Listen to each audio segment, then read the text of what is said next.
Are you ready to embark on a journey through the lives and deaths of the brave Jedi Knights who lost their lives during the Clone Wars? From iconic characters like Anakin Skywalker and Ahsoka Tano to lesser known but no less heroic figures like 𝐒𝐿𝐲 and 𝑇IPLAR. This video will cover every single Jedi Knight who died on screen during the Clone Wars. But this just isn't a list of names and dates, it's a tribute to the selflessness and bravery of the Jedi Order. These knights fought to defend the Galactic Republic and its people, and their legacies will live on forever in the hearts of Star Wars fans. So grab your lightsaber and join us as we remember the Jedi Knights who gave their lives in the Clone Wars. May the Force be with you.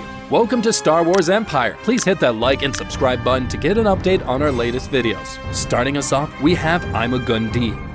When series co-creator Dave Filoni came up with the name of this Nikto Jedi Master, his fate was sealed. Master 𝐒𝐭𝐚𝐫𝐬 met his match on Ryloth, where he fought a notable Twi'lek freedom fighter, Cham Syndulla, for as long as possible against surrounding Separatist forces. Separatist forces had blockaded the planet, limiting access to the surface. Master D had arrived on Ryloth with his clone unit to assist the Twi'lek resistance. Separatist forces surrounded them and pushed them into a canyon. Master D fought long enough for Republic forces to breach the blockade and deliver aid to Ryloth. His final words before dying were an acknowledgement of the Twi'lek people and that they would live to fight another day. At number 2, 𝐒𝐿𝐲 and 𝐁𝐿𝐲.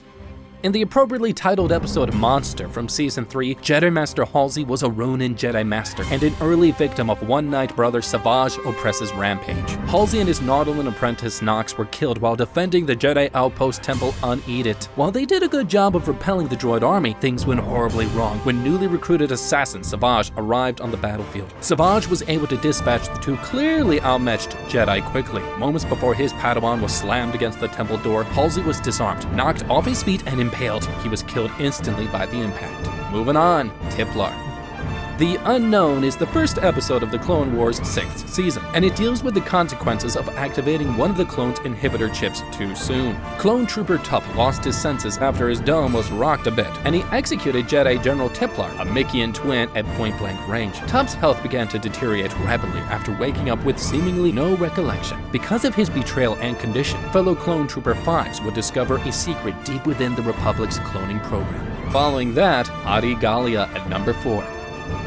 In this episode, 𝐒𝐿𝐲 finally claims one last Jedi soul when Masters Obi-Wan Kenobi and 𝐒𝐿𝐲 arrive in Florrum. They are ambushed and separated by Maul and 𝐒𝐿𝐲. When 𝐒𝐿𝐲 confronts Master 𝐒𝐿𝐲 one-on-one, the disparities in stature become clear. 𝐒𝐿𝐲 kills 𝐒𝐿𝐲 by impaling her first with his horns, then with his red-bladed saber. The Season 5 premiere episode set a new record for the most Jedi killed in a single episode, but only for a short time. Next up, Ord Innocence.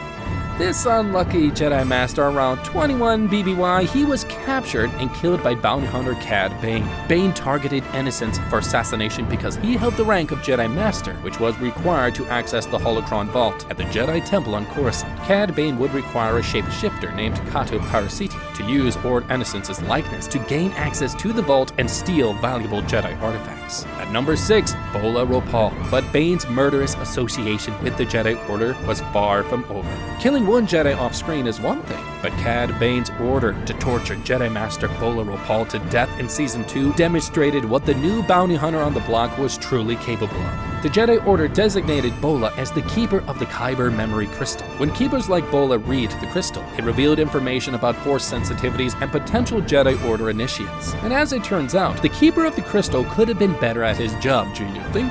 Bane needed a Jedi Bola Ropal to open the holocron after Ord Innocence died. Cad Bane used torture to get what he wanted from Bola Ropal. And unfortunately, this poor roadie is now being fried to a crisp. So as we progress, we move on to the assassination of Kai Narik.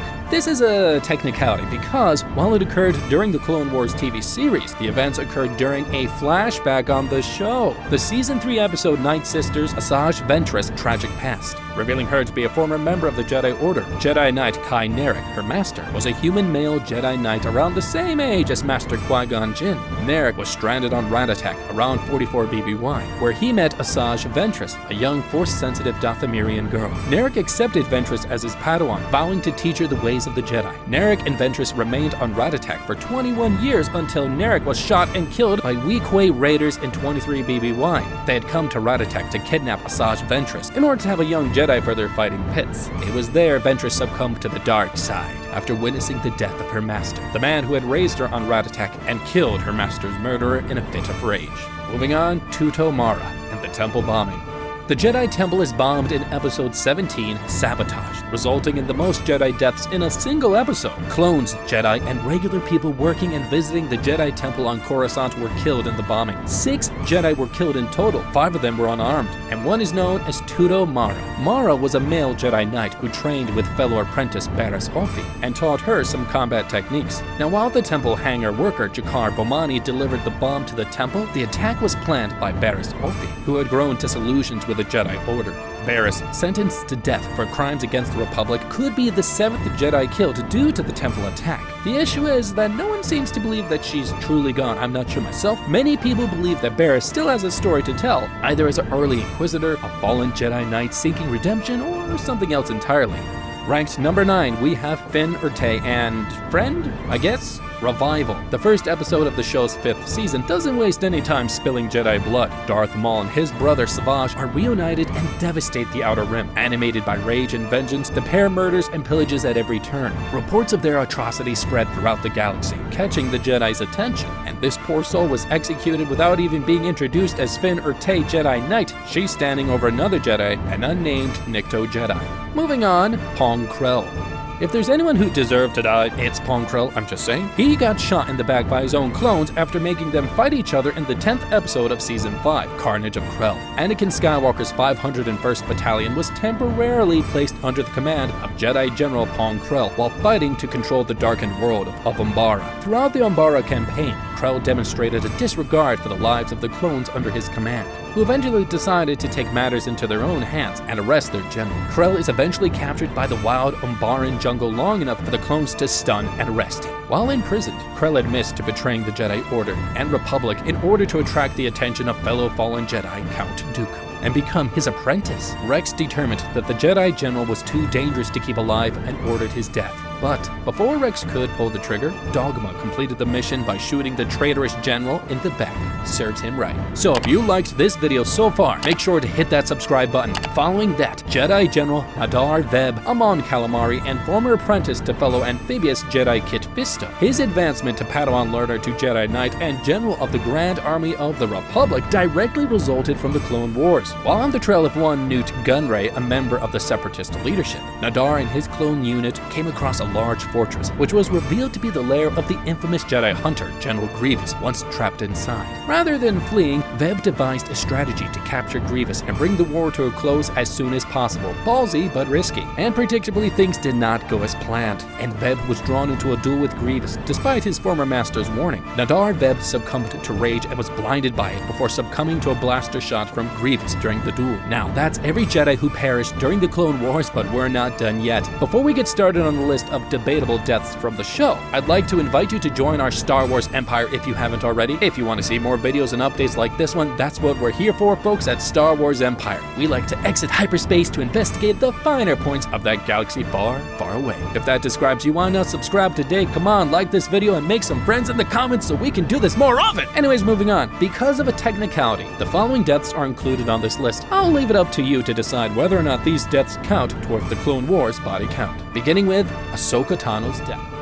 Season 3's journey to the Force Nexus of Mortis is an insane adventure that happened and sort of didn't, and depending on who you ask, that may be the entire point. Obi-Wan Kenobi is dispatched to investigate the source of a mysterious distress call. Anakin Skywalker and Ahsoka Tano have been stranded on a faraway planet. They discover 3 beings with more force and power than any Jedi has ever seen. In the 11th season of Season 3, Altar of Mortis, the sun, an embodiment of the dark side of the Force, corrupts Ahsoka with a venomous bite. The sun sucks her life force away the moment she's no longer useful to him, killing her instantly. It would have been a game over for Ahsoka if it hadn't been for the daughter, a living embodiment of the Force's light side. Anakin performed an incredible feat in the Force, transferring what was left of the daughter's life force to Ahsoka, bringing her back from the brink of death. This one is included as a technicality because, well, for one thing, Ahsoka resurrects, and two, because it could all be a dream, an intense shared vision of the Force. And finally, let's not forget Even Piell. Jedi Master Even Piell appears in episode 1 and 2, but not in episode 3. This is because he was mauled by dogs while on a mission to free 𝐒𝐻𝐈 Tarkin from prison. Jedi Master Even Piell and Captain 𝐒𝐻𝐈 Tarkin were captured by separatists while separated behind enemy lines and carrying vital information to the Republic's war efforts. An elite strike team led by Obi-Wan Kenobi and Anakin Skywalker landed on the planet Lola Seiyu and infiltrated the previously impenetrable prison. The team rescued Master Piell and Tarkin, but the evil commandant, 𝐒𝐭𝐚𝐫𝐬 Sobek of the prison, pursued them. Their ship was destroyed during the escape,